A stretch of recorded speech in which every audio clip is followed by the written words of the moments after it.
Assalamualaikum warahmatullahi wabarakatuh.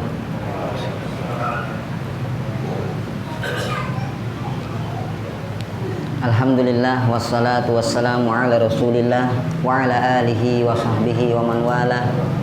Asyhadu an la ilaha illallah wahdahu la syarikalah wa asyhadu anna Muhammadan abduhu wa rasuluh wa safiyyuhu min khalqihi wa khaliluh, amma ba'd. Hadirin dan hadirat yang dirahmati Allah Subhanahu wa taala, kembali kita bersyukur kepada Allah atas segala nikmatnya dan rahmatnya atas kita semua, sehingga malam ini kita bisa berkumpul dalam ukhuwah Islamiyah di hidangan ilmu, yang mana ilmu ini adalah sebaik-baik perbekalan kita, sebaik-baik senjata kita, dan sebaik-baik bekal kita untuk menuju Allah Subhanahu wa taala. Dan Rasulullah sallallahu alaihi wasallam menjadikan ilmu sebagai warisannya. Faman akhadahu faqad akhadha bihadzin wafir, dan barang siapa yang mengambil ilmu yang Rasul wariskan kepada umatnya, maka sungguh dia telah mendapatkan bagian yang banyak. Oleh karenanya, marilah kita ikhlaskan niat kita dalam menuntut ilmu, dan kita kuatkan tekad dan keistiqomahan kita, karena ilmu itu tidaklah diambil dengan instan. Cukuplah mie instan yang instan. Akan tetapi ilmu, sebagaimana Al-Imam Az-Zuhri rahimahullahu ta'ala mengatakan, man akhadhal ilma jumlatan dhahaba anhu jumlah. Barang siapa yang mengambil ilmu seluruhnya dengan satu kali pengambilan, maka akan pergi dari dia ilmu tersebut sekali pergi juga. Jadi kalau kita instan mengambil ilmu, maka instan dan cepat pula dalam hilangnya. Innama akhadhal ilma ma'a al-ayyam. Sesungguhnya ilmu itu diambil seiring berjalannya hari demi hari, sedikit demi sedikit. Jadi apa yang kita pelajari, maka kita syukuri dengan cara mengamalkannya. Sungguh kecilnya ilmu, sedikitnya ilmu yang kita pahami, kalau kita amalkan, maka itulah ilmu yang sebenarnya. Sering kita mengkhatamkan kitab ini, kitab itu, hadir puluhan kajian, ratusan kajian, akan tetapi tidak ada yang kita amalkan. Miskin. Inilah dia orang yang merugi, orang yang bangkrut dalam pencarian ilmunya. Marilah kita mulai mengamalkan ilmu kita sedikit demi sedikit, dan sungguh ilmu yang kita pelajari itu akan menjadi bekal kita dan hujjah kita di hadapan Allah Subhanahu wa taala. Sudahkah kita mengamalkannya atau belum? Karena kita akan ditanya di hari kiamat tentang ilmu kita, an ilmihi, tentang ilmunya, fima amila bihi, apakah diamalkan atau tidak. Terus tidak perlu belajar, tetap belajar adalah kewajiban. Nanti ditanya apalagi yang bodoh, lebih parah lagi. Maksudnya bukan untuk menjadikan kita malas belajar, malas hadir di kajian, malas membaca dan menyimak, bukan. Akan tetapi motivasi kita bahwasanya hakikat ilmu bukanlah yang kita simak, bukanlah yang kita hafalkan, bukanlah yang kita pahami, tapi ilmu yang melahirkan amal. Itulah dia hakikat dari ilmu yang bermanfaat. Dan pada malam ini kita akan mengkaji ilmu baru yang sebelumnya kita sudah membabat habis para suami dengan berbagai macam kewajiban-kewajibannya terhadap istri, dan kita bela habis-habisan para istri pada malam-malam yang lalu. Sekarang kita akan membantai para istri kita. Dengan apa? Dengan kewajiban mereka terhadap para suami. Ya. Nah, ibu tinggal tagih. Pak, sudah belajar kan kewajiban-kewajibanmu sebagai suami? Ya, sekaranglah saatnya amalkan. Kita sebutkan pada waktu itu berapa kewajiban bapak dan ibu sekalian? Ada yang ingat? Atau pura-pura lupa? Ya, ada 12, Masya Allah. Ya, 12. Kita review dulu, kita flashback. Yang pertama yaitu mengadakan walimah. Ya, aulim walau bisyah. Begitulah Nabi berkata kepada Abdurrahman bin Auf, adakan walimah walaupun dengan kesederhanaan. Ya. Kemudian yang kedua, berakhlak baik kepada istri kita. Jangan berakhlak buruk. Rasulullah SAW katakan, khairukum khairukum li ahli. Sebaik-baik kalian adalah yang paling baik terhadap keluarga kalian. Wa ana khairukum li ahli, dan aku orang yang terbaik terhadap keluargaku. Agar kita meneladani Rasulullah sallallahu alaihi wasallam, bagaimana beliau berakhlak sangat mulia kepada keluarganya, istrinya. Kemudian yang ketiga, ya, yaitu sabar, kuat dalam menghadapi perangai jelek istri. Kita harus legowo, berlapang dada. Ingat Pak, ya, hati bapak itu luas, jadi jangan dipersempit. Bapak itu penyabar, maka jangan ya emosian. Bersabar kita menghadapi perangai buruk dari istri kita. Istri bagaimanapun pasti ya memiliki sifat yang mungkin kurang enak dalam diri kita, dan begitulah fitrahnya para wanita. Rasulullah SAW katakan, fa innahunna khuliqna min dila.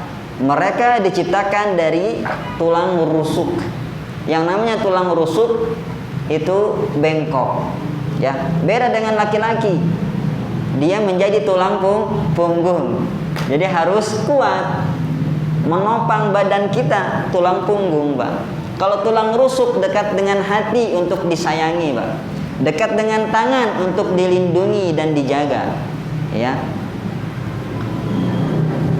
Kemudian kewajiban yang keempat atas suami yaitu ya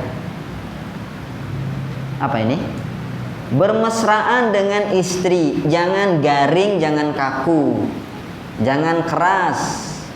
Ya, harus bisa bercanda dengan istri kita, bermain. Ya, agar mereka nyaman dengan kita. Ya, kalau sudah nyaman, insya Allah ya, bisa menjadikan rumah tangga yang sakinah, mawaddah, warahmah, dan dia pun mudah taat. Kalau kita ambil hatinya, insya Allah ya nurut.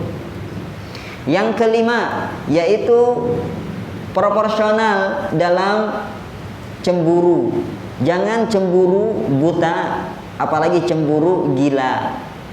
Ya, mungkin istri kita ya melakukan hal yang membuat kita cemburu. Jangan berlebihan. Jangan berlebihan. Karena cemburu itu ibarat garam dalam makanan. Kalau berlebihan cemburu, maka nggak enak. Ibarat garam berlebihan dalam makanan. Ya, jangan dikit-dikit suudzon, nggak nyaman istri begitu, Pak. Nggak percaya. Kita harus tanamkan rasa kepercayaan diri kepada istri kita. Kita tanamkan, kita percaya sama dirimu, wahai istriku. Jangan kau khianati kepercayaanku. Ya, begitupun istri, jangan pula ya menjadikan rasa cemburu terpancing. Suami kalau cemburu keluar meledak. Ya, jadi istri pun harus menjaga sikap. Asma binti Abi Bakar radhiyallahu taala anha, istrinya Zubair bin Awam, pernah mengangkat ya, bawaan barang di atas kepalanya di pinggir jalan, bertemu Nabi dan para sahabat. Nabi dan para sahabatnya naik unta. Ya, Nabi menawarkan tunggangan agar naik ke atas kendaraan. Tapi Asma ingat, oh, suamiku pencemburu. Aku tahu gimana cemburunya Zubair ini. Ya, akhirnya Asma menolak, nggak mau, segan. Ya, dengan penuh rasa malu menolak. Rasul paham, oh nggak mau. Ya, ada hati yang harus dijaga, ya kan? Maka akhirnya Rasulullah meninggalkan Asma, dan Asma pun lihat, cerita keterbukaan kepada suami, wahai ayang beb, ya kan? Nggak gitu kali lah. Ini bahasa sekarang ya. Kata Asma, wahai Zubair, aku tadi bertemu Rasulullah dan para sahabatnya, dan dia menawarkan hewan tunggangan kepadaku, tumpangan kepadaku. Ya. Dan aku pun mengingat rasa cemburumu. Aku tahu kamu tuh pencemburu. Aku pun menolaknya. Apa kata Zubair? Ini suami yang baik. Ya. Justru keadaanmu memikul barang sendirian di atas kepalamu, di atas badanmu, itu lebih membuatku cemburu daripada engkau naik tumpangannya Rasulullah. Tuh kan? Itulah dia pengertian, perhatian dari sang suami. Ya, makanya bahtera rumah tangga ya sering karam di tepian karena kurang perhatian dan pengertian. Jadi mari kita munculkan rasa ini, ya, pengertian dan perhatian kepada istri kita. Jangan berlebihan. Jangan pula tidak ada rasa cemburu sama sekali. Jangan sampai seperti itu. Dibiarkannya istrinya membuka aurat, dibiarkannya istrinya update status, menampilkan fotonya dan lain sebagainya. Mana rasa cemburu kita? Ya, digoda oleh teman kita, mana rasa cemburu kita? Jangan seperti itu juga, yang sedang-sedang saja. Yang keenam, proporsional dalam memberikan nafkah. Jangan berlebihan, jangan pula pelit. Jadi ya, yang sedang-sedang saja, sesuai dengan kebutuhan. Terkadang kita pelit sama istri, tapi sama kawan loyal. Terkadang kita boros sehingga menghabiskan ya gaji. Belum datang bulan, ya, belum tanggalnya sudah habis duluan karena kita loyal. Harus penuh dengan perhitungan dalam mengatur keuangan. Tidak semuanya para suami diluaskan rezekinya, ya, tidak semua. Maka harus diperhatikan masalah seperti ini. Jangan sampai kekurangan, ya. Dan kita pun memiliki anak, ya, jadi diukur. Insya Allah, kalau dikelola keuangan dengan baik, maka kita bisa, ya, hidup berumah tangga dengan tenang. Karena banyak sekali gara-gara masalah hepeng, duit, ya, akhirnya berbuat zalim. Ada kabar, ya, sampai kepada saya, seorang suami menyuruh istrinya melakukan pekerjaan asusila gara-gara duit, ya, seperti itu. Ada pula istrinya, ya, yang malah banting tulang, peras keringat, suaminya leha-leha. Naudzubillah. Jadi perhatikan tanggung jawab para suami, yaitu mencari nafkah. Itulah kehormatan para suami, ya, di hadapan para istrinya. Dan istri pun semangati suami kita. Kalau gagal dalam usaha biasa, ya, jatuh bangun itu biasa. Jangan pula malah mengkempesi, mengompori, tapi teruslah mendoakan dan menyemangati. Yang ketujuh, hendaklah suami mempelajari ilmu tentang haid. Kenapa? Agar jangan sampai salah kaprah. Ya, udah lampu merah main terjang saja. Istri saking taatnya, monggo mas katanya. Tidak boleh. Istri yang faham pun harus larang. Tidak ada ketaatan kepada suami dalam masalah maksiat. Nah, ini maksiat. Ya, katakan, ya, ini adalah waktu haid.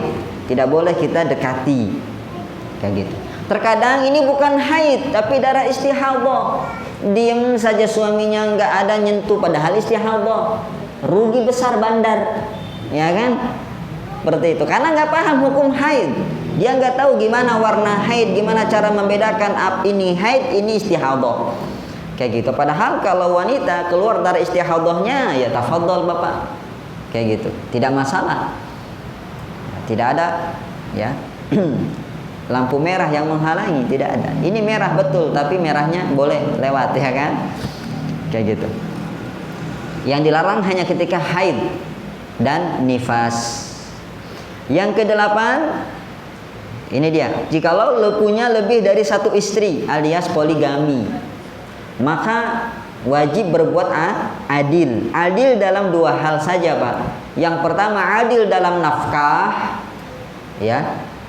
Sesuai dengan kebutuhan, tidak mesti sama. Adil beda dengan sama rata, beda. Adil sesuai dengan kebutuhan. Beda mungkin kebutuhan istri yang pertama yang sudah banyak anak dengan istri yang kedua yang masih gadis. Ya kan? Sesuai dengan kebutuhan. Yang kedua, adil dalam mabit, menginap. Ya, menginap. Jangan sampai di istri yang kedua 5 hari, istri yang pertama 2 hari. Ini tidak adil dalam mabit. Harus diimbangkan. Adapun dalam masalah perasaan, mungkin Bapak lebih cinta kepada istri yang pertama, ya, maka nggak bisa kita katakan harus adil, nggak bisa. Perasaan itu nggak bisa disamaratakan. Terkadang ada saja yang membuat kita lebih condong kepada si dia daripada ya si Dio. Seperti itu. Yang kedua, adil dalam masalah hubungan intim, nggak bisa juga dipaksakan. Jangan pula kalau di istri pertama pekan ini ya 2 kali, maka istri kedua pun 2 kali, nggak bisa. Mungkin istri pertama sekali, istri kedua 5 kali, mungkin kan gitu. Wallahu a'lam. Nggak bisa kita atur dalam masalah hubungan intim. Yang kesembilan, yaitu menyikapi istri yang nusuz, istri yang berbuat nusuz, yaitu membangkang perintah suami. Maka ada seninya, ada adabnya, ada caranya. Islam sudah mengatur. Jangan main tempeleng saja. Tidak ada. Islam mengajarkan KDRT, tidak ada. Mulailah dengan ya fa'idhuhunna, nasihati dengan baik. Ya, komunikasikan. Tidak hanya nasihat, tapi seni gimana menyampaikan nasihat itu. Sampaikan kebenaran dengan benar. Ya, kita sudah bertahun-tahun hidup sama istri kita, kok masih nggak paham gimana cara mengambil hati istri kita, gimana cara menasihati istri kita. Ini masalah. Ya, guru saja mengajari istrinya. Guru saja mengajari muridnya yang satu kelas 20 orang, 25, bahkan satu kelas 30 orang, dia mampu men-screening. Oh, si Tono anaknya seperti ini, maka saya ngajarinya seperti ini, ngasih taunya seperti ini, menasehatinya seperti ini. Oh, si Anton seperti ini anaknya, maka cara saya beda dengan siapa tadi, lupa saya namanya, Tono ya, ya seperti itu, beda. Nah, ini satu istri Bapak, satu istri saja Bapak nggak bisa men-screeningnya. Ya, apa yang dia nggak suka, kapan dia bisa dinasihati, bagaimana caranya, nggak usah nambah lah Pak. Ya, kayak gitu. Jangan harap nambah Pak, nambah makan maksudnya Pak ya, kayak gitu. Bukan nambah yang itu Pak. Harus pahami dulu. Kemudian ya, dinasihati nggak mempan, naik level yang kedua, yaitu apa Pak? Wahjuruhunna. Kita ya, wahjuruhunna, menjauhi dia dulu, pisah ranjang, ya, bersikap cuek, tidak bercakap dengan dia. Ini bukan tahap kita apa ya, menghinakan dia, tidak. Itu waktu agar masing-masing kita introspeksi diri. Terkadang hati ini butuh dengan kesendirian, butuh merenungi masing-masing, kayak gitu. Dan yang paling penting dalam masalah ini perempuannya harus mulai.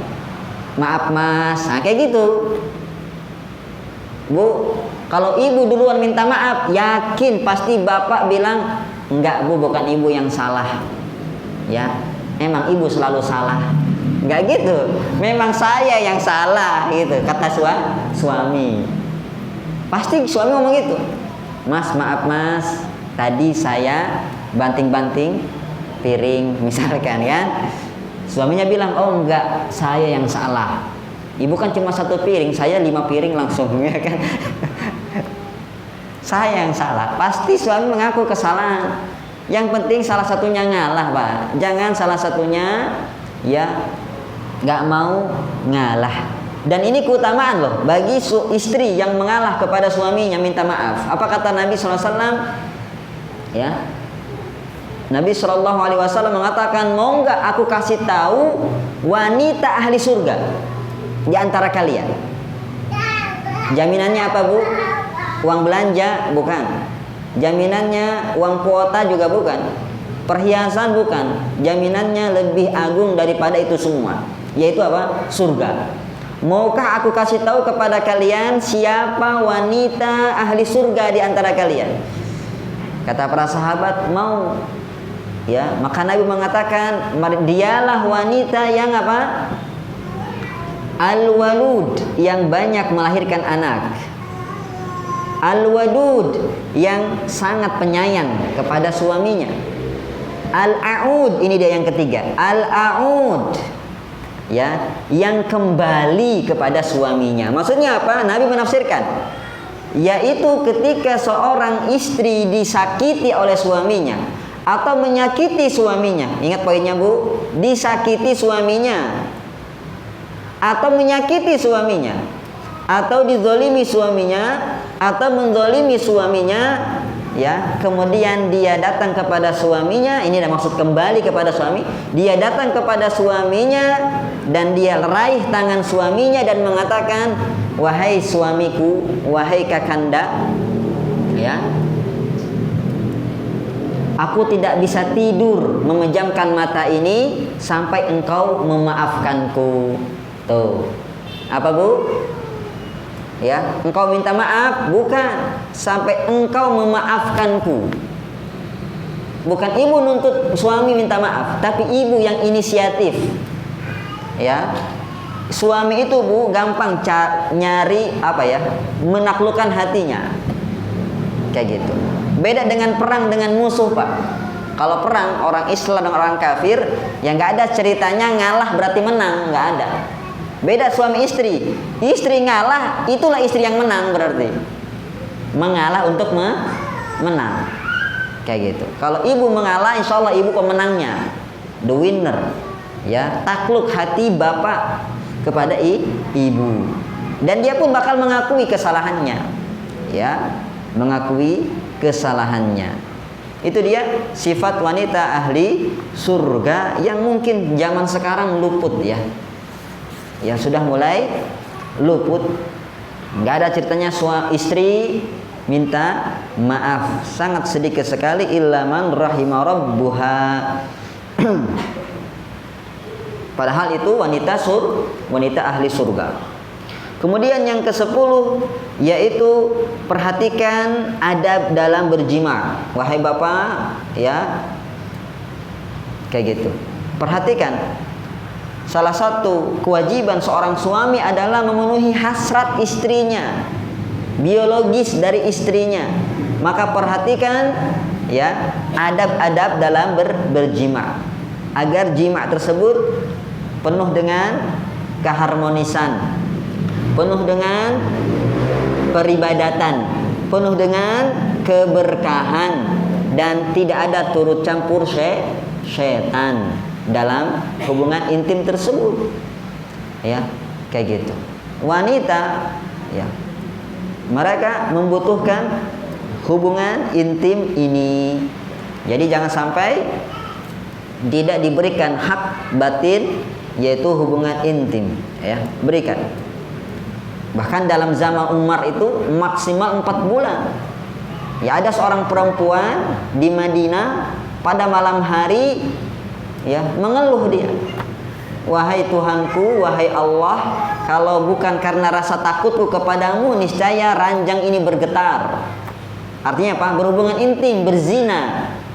Umar yang lewat di depan rumah perempuan tersebut mendengar ucapan perempuan tersebut. Umar pun berkata, wahai perempuan, apa yang kau katakan tadi? Kau punya niat untuk berzina?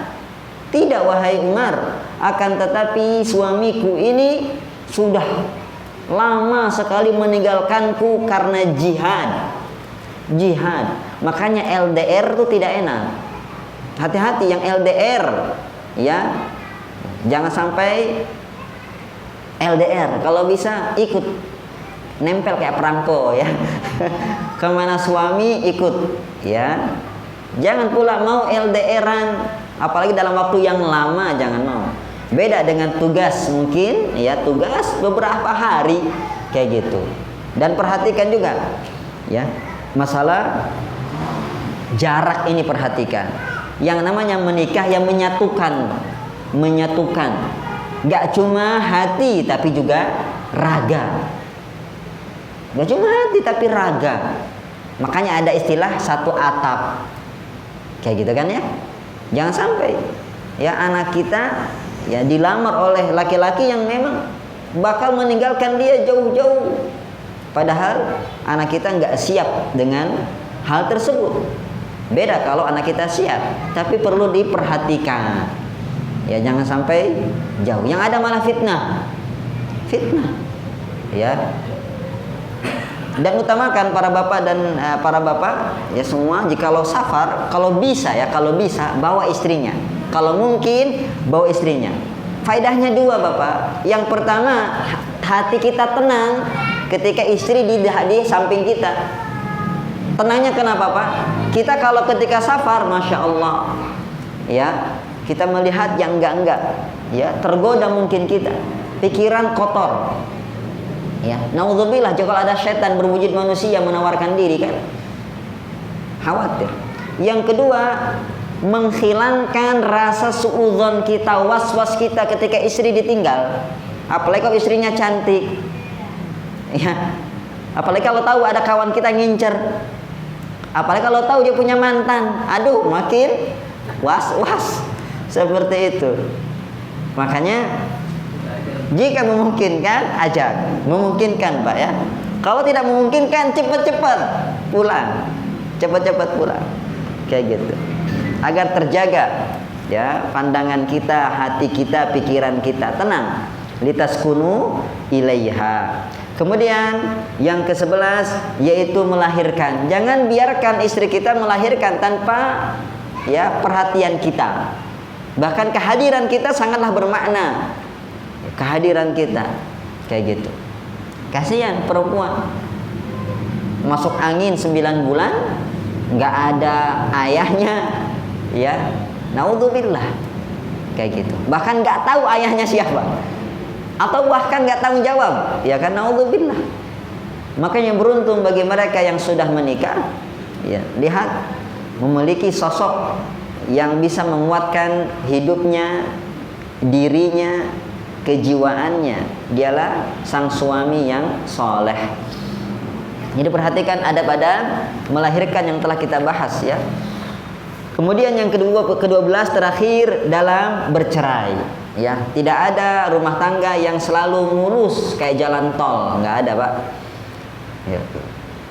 Tidak ada, mesti ada lika-liku, ya. Ada masalah, ada. Bahkan Nabi pun jangan sangka, Nabi sendiri, ya, ada masalah dalam rumah tangganya, tapi Nabi pandai bersikap, dan kita pun harus pandai menyikapi cerai.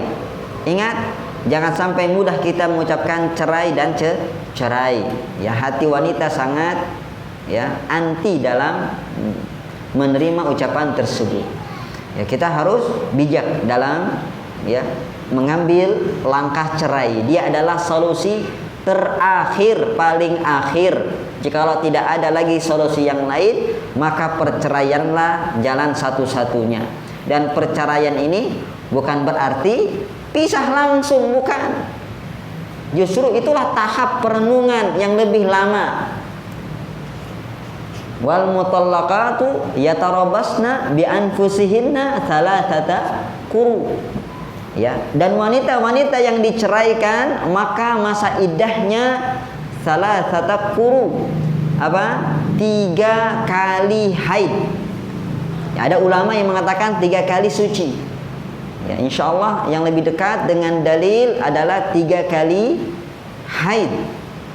3 kali haid itu waktu yang bukan sebentar, waktu yang lama. Ya jaminlah si bapak pasti kangen sama istrinya. Ternyata nggak enak makan sendiri, tidur sendiri, hidup sendiri, jalan sendiri, nggak enak. Ya, terbayang saja. Si istri pun gitu. Ternyata aku butuh sosok yang menjagaku, memperhatikanku, menafkahiku, menyayangiku, melindungiku, kukuku semua pokoknya ya. Kayak gitu. Ini tahap perenungan. Akhirnya apa? Balik lagi, Pak. Makanya ada istilah rujuk. Kembali kepada ya cinta lama, ya kan? Seperti itu. Itulah dia 12 poin yang hendaknya kita perhatikan wahai para suami agar kita menjadi suami yang bertanggung jawab. Ingat, hak istri atas suami atau kewajiban suami atas terhadap istri ini bukan semata-mata kewajiban yang harus ditunaikan. Bukan masalah tanggung jawab sosial, bukan masalah beban rumah tangga, bukan masalah tugas seorang suami punggung keluarga, bukan itu. Tapi ini ibadah, Bapak. Ibadah. Makanya niatkan, Pak, ketika Bapak nyari nafkah, niatkan ibadah. Ya. Ketika Bapak membantu istri di rumah, ikut ngepel, ikut jemur, ikut ngasuh anak, ibadah niatkan. Ya, yang kita lakukan selama kita berumah tangga itu ibadah. Artinya apa? Berbuah manis. Ya, pasti ada yang jawab pahala, padahal bukan pahala. Manis, berbuah manis. Ya, di dunia dan di akhirat. Berbuah manis di dunia, istri kita lebih sayang sama kita. Ya, dia lebih hormat kepada kita. Seringkali saya dengar ya ibu-ibu ngomong gini. Buat apa saya hormat kepada suamiku? Dia saja nggak nyari uang untukku. Betul? Ya. Seperti itu. Buat apa saya nuruti hawa nafsunya, berhubungan intim dengannya? Uang dia saja nggak mampu memuaskanku. Ada? Itu dia. Ya. Jadi dunianya itu, Pak. Ya. Dunianya itu. Jadi hidup ini tenang, istri pun tenang, rumah tenang, anak pun tenang. Dan akhiratnya baru Bapak yang tadi Bapak bilang pahala. Pahala dari Allah Subhanahu wa taala. Ya. Dan kita selamat dari hisab. Ingat, kullukum mas'ulun an ra'iyatihi. Setiap kita akan diminta pertanggungjawaban atas kepemimpinan kita. Warrajul, dan laki-laki adalah ra'in, ya, dia adalah pemimpin untuk keluarganya dan dia akan ditanya an ra'iyatihi, tentang kepemimpinan dia bagaimana di rumah tangganya. Tuh, jadi 50-50, Pak. Ada hak, ada kewajiban. Dan inilah dia bagian yang kedua yang akan kita bahas, yaitu hak bapak. Ya, setelah kita bebankan kewajiban kepada bapak-bapak para suami, sekarang kita akan mengangkat derajat bapak-bapak para suami di hadapan para istri. Kalau tadi kemarin kita angkat ibu-ibu para istri ya tentang hak-hak mereka, sekarang kita ingatkan para istri ibu-ibu terhadap kewajiban mereka terhadap suaminya. Deal, Pak? Deal ya, Bu? Siap, Bu? Siap ya. Tenang, tidak sebanding, Pak. Saya baca kitab ini, Masya Allah ya, yang diuntungkan malah si istri daripada suami. Suami 12 poin, Pak. Kalau istri di sini cuma 2 saja. Kemana 10 itu hilang? Suami wajib 12 hal, 12 perkara. Istri di kitab ini, Pak, cuma 2. Ya, cuma 2. Kayak gitu. Alhamdulillah. Mana ibu? Alhamdulillah ya. Masya Allah. Alhamdulillah dilahirkan sebagai perempuan ya. Betul, ketika kecil disayang orang tua, dijaga orang tua. Ketika sudah halal, sudah besar dinikahi, dijaga suaminya, dilindungi suaminya ya, dinafkahi suaminya.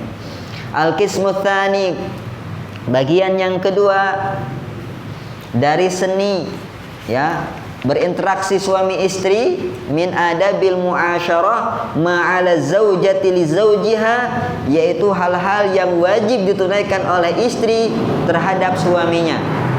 Ya, jadi bahasanya Bapak judulnya kewajiban istri terhadap suami. Sudah direkam Pak? Catat Pak. Kewajiban istri terhadap suami. Atau garing Pak ya, Bu. Hak istri lagi. Hak suami atas istri. Apa Pak? Hak suami atas istri. Jadi kalau pulang dari kajian jangan pula Bapak debat ya dengan istri.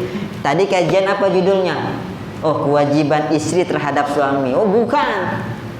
Itu hak suami atas istri yang betul. Ya nggak usah ribut. Sama saja. Ya cuma dibolak-balik saja ya. Sama saja, gitu, nggak jadi nanti. Poinnya apa ya kan? Bismillahirrahmanirrahim. Insyaallah. Kenapa yang didahulukan kewajiban suami? Ya karena ya rumah tangga nggak bakalan lurus kalau suaminya nggak lurus. Ya. Kalau istri bisa kita luruskan. Kalau suami sudah bengkok dari awal, susah. Ya, bukan fitrahnya laki-laki. Karena ar-rijalu qawwamuna 'alan nisa. Sifat laki-laki yang paling mendasar adalah qawwamah, kepemimpinan. Ya bisa memimpin, mengayomi, menjaga, bertanggung jawab. Kayak gitu. Makanya ujian berat ketika istri dapat suami yang enggak benar. Ujian berat, Pak. Ibu, ujian berat. Ya. Beda jikalau istrinya ya kurang bagus tapi suaminya bagus, mudah-mudahan suaminya bisa bimbing kayak gitu. Padahal meluruskan ya istri itu tugas pertama siapa? Bukan orang tuanya. Kayak orang tuanya. Makanya kadang aneh ya ketika pernikahan ya manggil Ustadz tolong berikan nasihat ya Ustadznya bilang lah, kenapa harus sekarang ngasih nasihatnya ya, seharusnya orang tua mendidik anaknya ya bagaimana bersikap kepada suaminya nanti kayak gitu. Jadi nggak meninggalkan PR ya terhadap. Jadi kewajiban pertama adalah orang tua mendidik anaknya, dan ini akan disinggung oleh muallif di sini, masya Allah. Sejauh ini pandangan beliau. Tayyib. Itu pertama. Kenapa didahulukan suami ini disinggung? Ya. Kemudian barulah istri. Ya, kewajiban istri terhadap suami.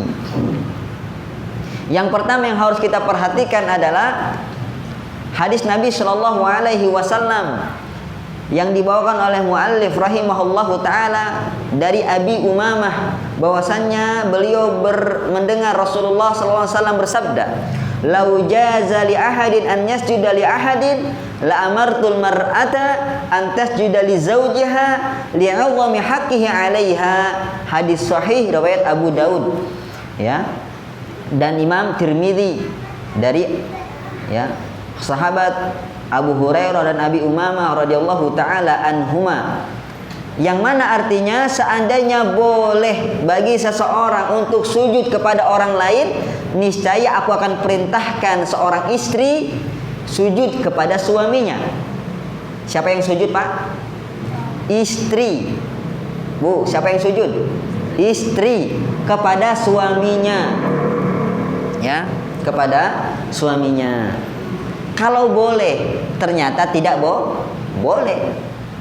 Ya, kenapa? Karena sujud itu ibadah, dan kaidah dalam tauhid, ya, semua jenis ibadah tidak boleh kita palingkan kepada selain Allah.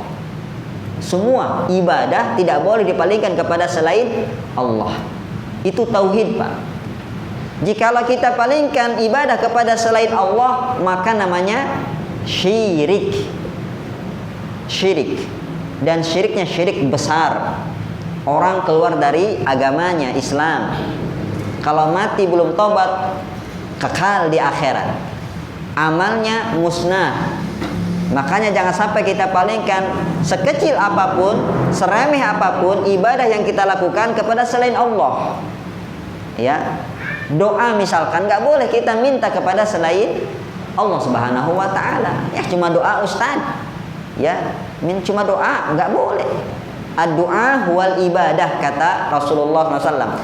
Doa adalah ibadah. Ya, maka kita mintanya kepada Allah, jangan kepada selain Allah Subhanahu Wa Taala. Ya. Di sini sujud, ya, seorang istri kepada suaminya. Kenapa seperti itu?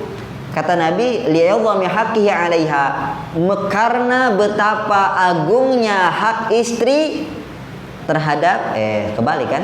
Karena agungnya hak suami terhadap istri. Ya. Jadi kedudukan suami itu sangatlah tinggi. Sampai-sampai jikalau boleh seseorang sujud kepada orang lain, niscaya istri lebih berhak untuk sujud kepada suaminya. Ini menunjukkan apa? Betapa agungnya hak suami, betapa tingginya kedudukan suami. Ya. Jadi jangan disepelekan. Jangan malah jadikan suami kita seperti hamba sahaya di hadapan istrinya. Ya, jangan sampai. Seharusnya kita jadikan suami kita bak raja, seperti presiden. Coba contoh, wahai para istri, akhwat, ummahat, perhatikan ini. Potret seorang istri dari kalangan salafus saleh pernah ngasih testimoni. Ya, mereka mengatakan, ya, sungguh kami jikalau berbicara dengan suami-suami kami, berbicara dengan suami-suami kami sebagaimana kami berbicara kepada pemimpin-pemimpin kami. Saya ulangi, Pak. Sungguh kami jikalau berbicara dengan suami-suami kami, itu seperti ngomongnya kami kepada para pemimpin kami. Ibu, kalau ibu ngomong ke presiden, gimana ngomongnya? Apakah dinaikkan volumenya, Bu? Pasti lemah lembut. Diperhatikan tutur katanya. Ya, jangankan kata-katanya dipilih, bahkan intonasinya mungkin, ya, lembut. Ya, mungkin pelan. Kayak gitu. Itulah para istri, para salafus saleh kita terdahulu, cara berbicara kepada suaminya. Jadi seperti mereka berbicara kepada para pemimpin mereka, menjaga lisannya, tidak tinggi, ya, melebihi suara suaminya, dan tidak pula salah dalam memilih kata-katanya. Tidak. Ini sampai ada istri mengeluarkan, ya, bahasa-bahasa kebun binatang, ya kan? Hewan-hewan keluar semua, bukan dari kebun binatang, dari mulutnya. Ada yang mengangkat volume suaranya di atas suaminya, kayak gitu. Ini sangat darurat sekali, bahaya sekali, kayak gitu. Jauh kita dari para istri salafus saleh kita terdahulu. Kemudian wa fi hadzal qismi ahadits katsirah, dan dalam bagian ini yaitu hadis-hadis yang menunjukkan betapa besarnya kedudukan suami di atas istri, betapa besarnya hak suami atas istri, itu sangat banyak sekali. Tadullu ala takidi haqqi zauj ala zaujatihi, yang menunjukkan ya betapa tingginya, kuatnya hak suami atas istrinya.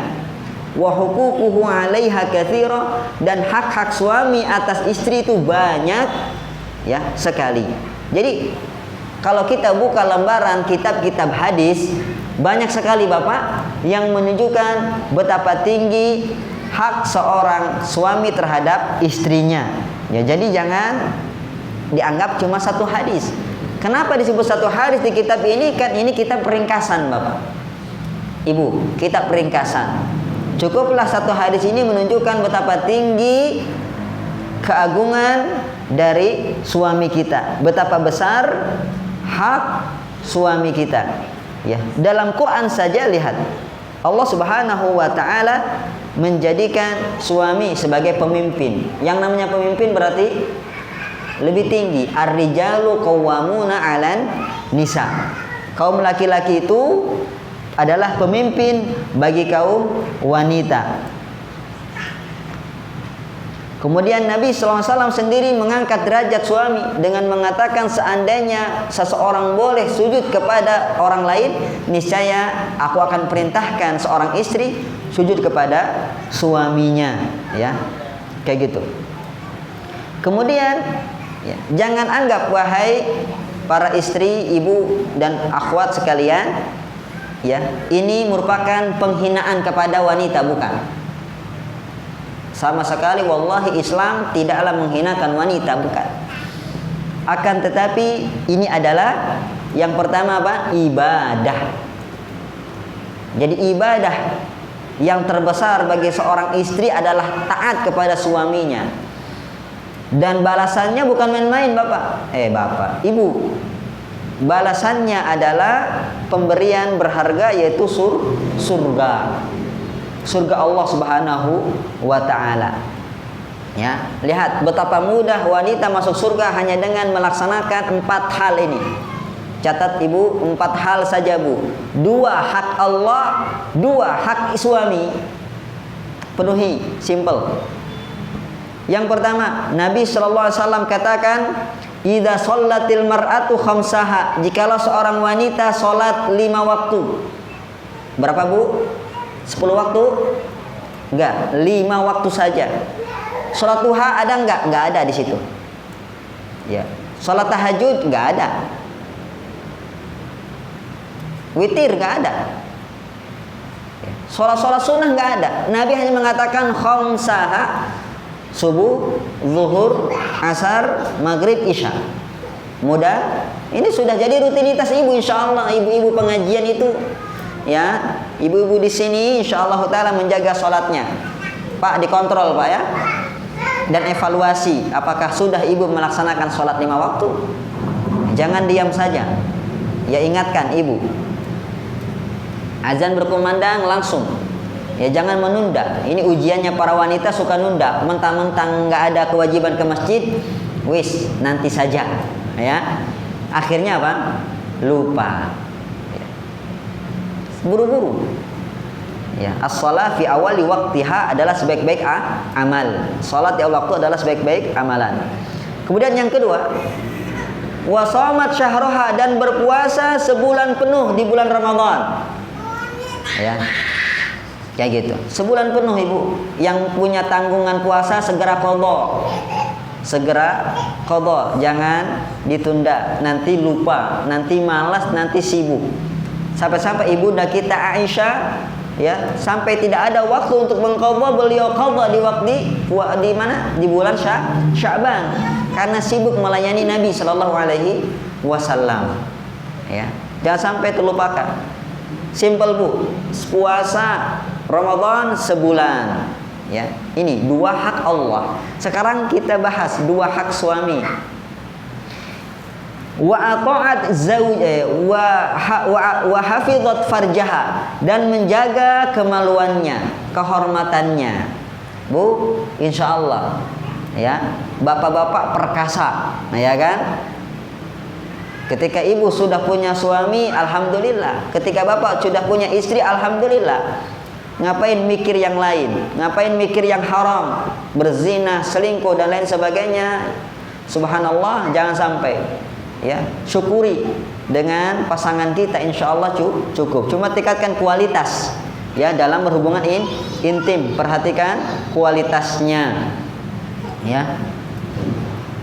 Sehingga terciptalah penjagaan. Jadi jagalah kehormatan. Jangan pula mancing-mancing. Seringkali ibu memposting fotonya yang paling cakep di medsos. Ini bahaya. Memancing buaya darat ini. Ya. Jangan sampai membuka aurat. Naudzubillah. Ya. Ini dosa yang lain lagi. Kayak gitu. Hati-hati. Tidak menjaga kehormatan, ya, maka syaratnya tidak terpenuhi. Syarat yang ketiga apa? Menjaga kehormatannya. Kemudian yang keempat, ini yang poin kita. Wa ta'at zaujaha, yaitu taat kepada suaminya. Tuh, cuma 4 hal ibu. Apa sulitnya? Taat itu gimana Ustaz? Taat itu simple. Bahkan gak perlu pakai ucapan. Cukup pakai kepala saja, Bu. Angguk. Nah, kayak gitu. Cukup dianggukkan kepala, suami udah senang. Apalagi kalau pakai iya yang, iya bang, kayak gitu kan. Jangan uang bang ya. Iya, ya. Kalau bahasa Jawa, nge. Ya. Kayak gitu. Simple, taat. Yang kedua, dalam hal ma'ruf, bukan dalam hal maksiat. Kayak gitu. Kenapa? Karena Nabi mengatakan la ta'ata li makhluq fi ma'siyatil khaliq. Tidak ada ketaatan untuk makhluk dalam, ya. Tidak ada ketaatan kepada makhluk dalam kemaksiatan terhadap al-khaliq, yaitu Allah Subhanahu wa taala. Cuma 4 amalan: salat 5 waktu, puasa Ramadan full, kemudian menjaga kehormatan, kemudian yang keempat taat kepada suaminya. Taat kepada suami. Ya. Dan ingat para suami, ya, pengertian. Mentang-mentang harus ditaati, dikit-dikit, "Dek, ambilkan air." Allah. Istri yang baik, iya Mas. Ya, ataat zaujah, taat kepada suaminya. Tapi masa air saja harus diambilin terus? Ya, kayak gitu. Kalah sama anak kita, ya kan? Mereka sudah mandiri. Betul, bapak berhak dilayani, tapi jangan sampai tidak pengertian. Ya, ibu capek bapak. Ya, ngurus anak, bersih-bersih rumah. Masalah-masalah sepele saja, dikit-dikit perintah, dikit-dikit komando, dikit-dikit, ya, sampai turun apa? Sunat perintah. Jangan sampai. Lihat Nabi SAW. Ya, lihat Nabi SAW bagaimana beliau membantu istrinya di rumahnya. Ya, Aisyah radhiyallahu taala anha ditanya bagaimana Nabi di rumah, beliau mengatakan kana fi mihnati ahlihi. Rasulullah itu membantu pekerjaan istrinya. Bahkan kata Aisyah dalam riwayat lain, ya, Rasulullah SAW itu biasa menjahit sendalnya sendiri, ya, menambal pakaiannya sendiri. Tuh, ya, Rasulullah Sallallahu Alaihi Wasallam. Ya, seperti ibu, ya, seperti itu ibu, ya.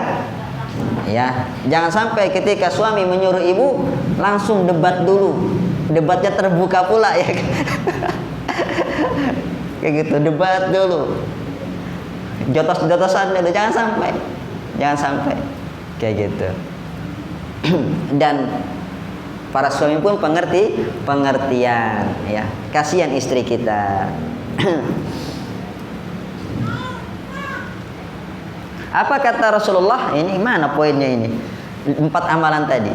Qila laha, maka akan dikatakan kepada istri tersebut, udkhulil jannata min ayyi abwabin syi'ti. Silahkan masuk wahai, ya, istri si fulan, silahkan masuk ke surga dari pintu mana saja yang kamu mau. Tuh.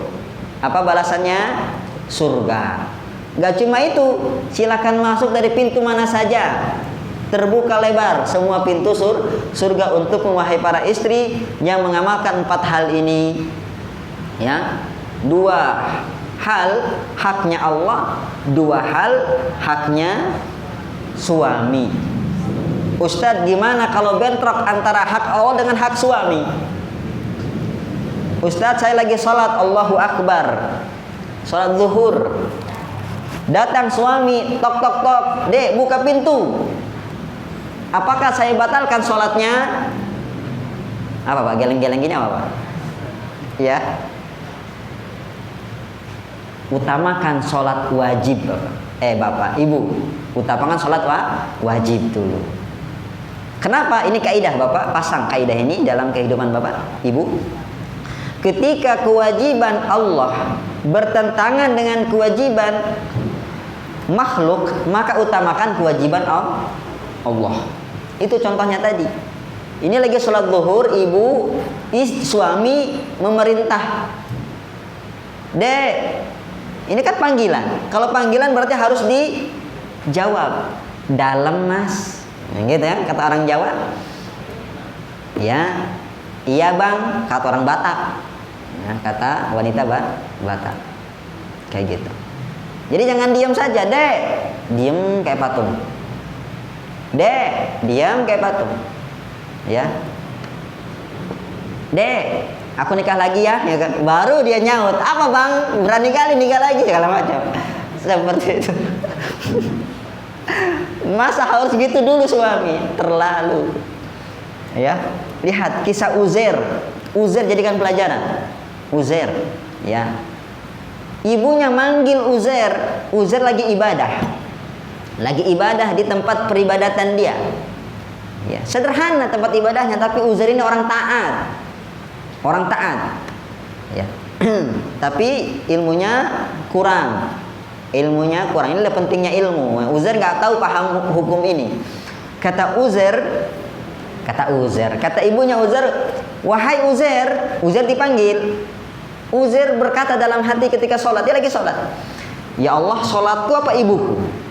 Ya udahlah, sholatku aja. Ibunya dicuekin. Padahal sholat yang dilakukannya sholat sunnah. Padahal panggilan ibunya wajib kita penuhi. Ya, wajib kita penuhi. Dipanggil lagi sama ibunya, Uzair. Diam dia, ngutamain sholatnya.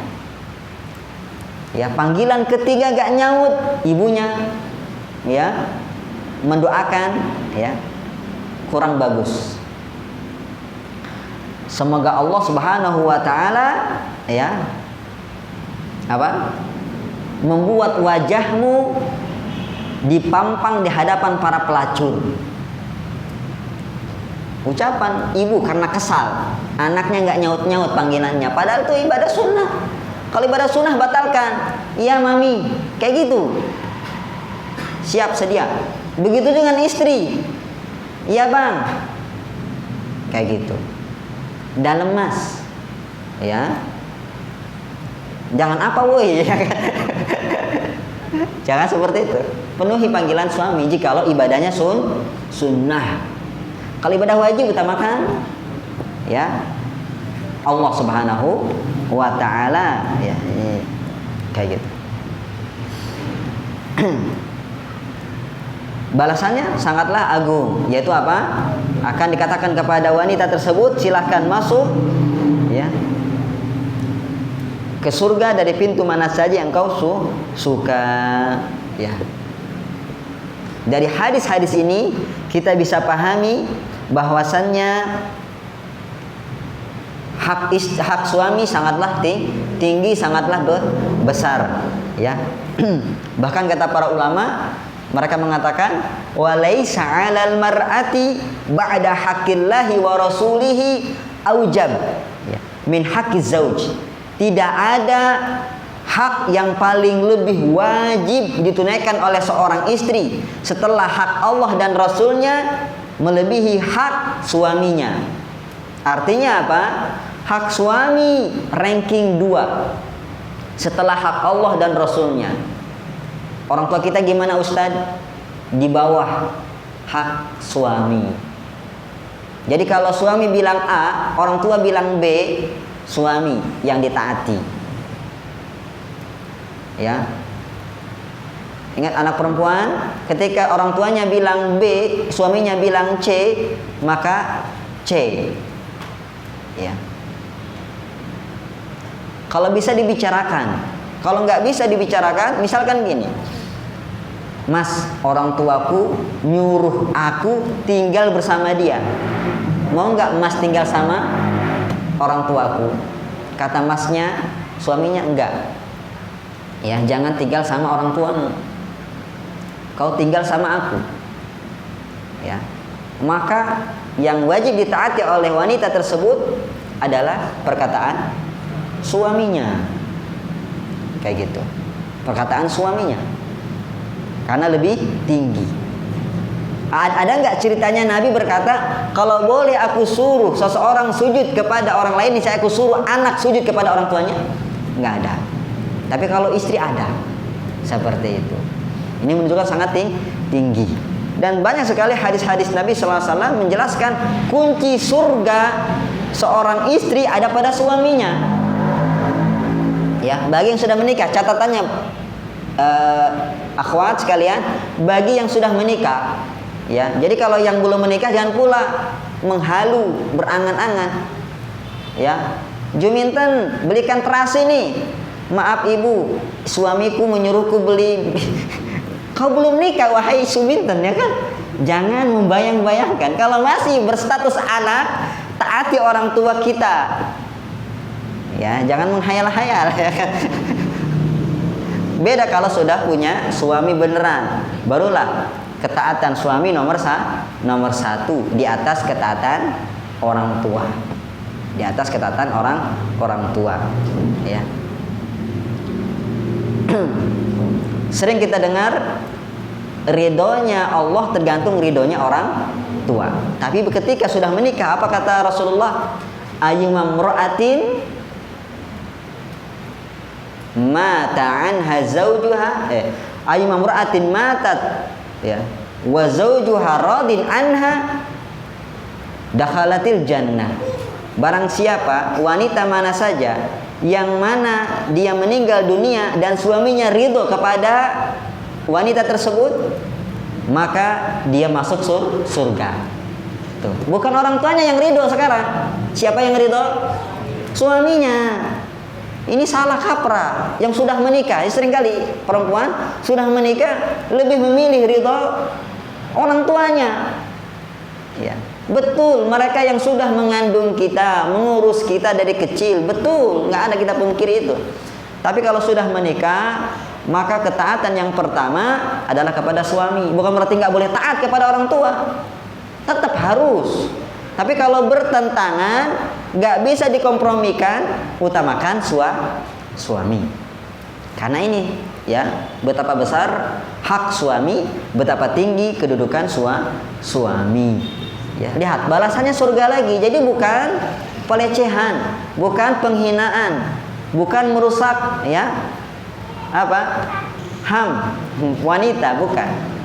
Justru dengan menjadi istri yang baik, maka diperolehlah surga Allah Subhanahu wa taala, dan itu balasan terbaik. Ya. Seringkali para istri mengidamkan surga, ya, rumah tangga seperti surga. Baiti jannati. Justru kunci surga itu ada di istri. Kalau mau baiti jannati, istrinya taat sama suami. Kayak gitu. Ketika di dunia bisa menciptakan surga di rumahnya, maka kabar gembira, insya Allah dia mendapatkan surga di akhirat. Yang tentunya surga Allah lebih baik daripada surga dunia. Balasan Allah lebih baik daripada balasan suami. Alhamdulillah. Insya Allah kita akan, ya, kupas hak-hak suami atas istri, kewajiban istri terhadap suami di pertemuan yang akan datang.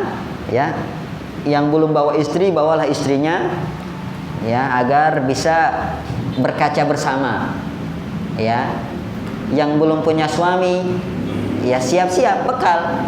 Ya, sekali lagi persiapan itu penting. Ya, karena banyak sekali gagal rumah tangga gara-gara kurang persiapan. Seperti itu. Barakallahu fikum. Semoga apa yang disampaikan bisa menjadi bahan renungan dan menjadi bekal pengamalan. Allahumma alimna ma yanfa'una wanfa'na bima 'allamtana. Rabbana zidna ilman warzuqna fahman. Ya muallima Daud alimna, ya mufahhima Sulaiman fahimna. Subhanakallahumma wa bihamdik asyhadu an la ilaha illa anta astaghfiruka wa atubu ilaik. Assalamualaikum warahmatullahi wabarakatuh. Jika ada pertanyaan, insyaallah ya, pekan depan ya. Sekarang sudah malam.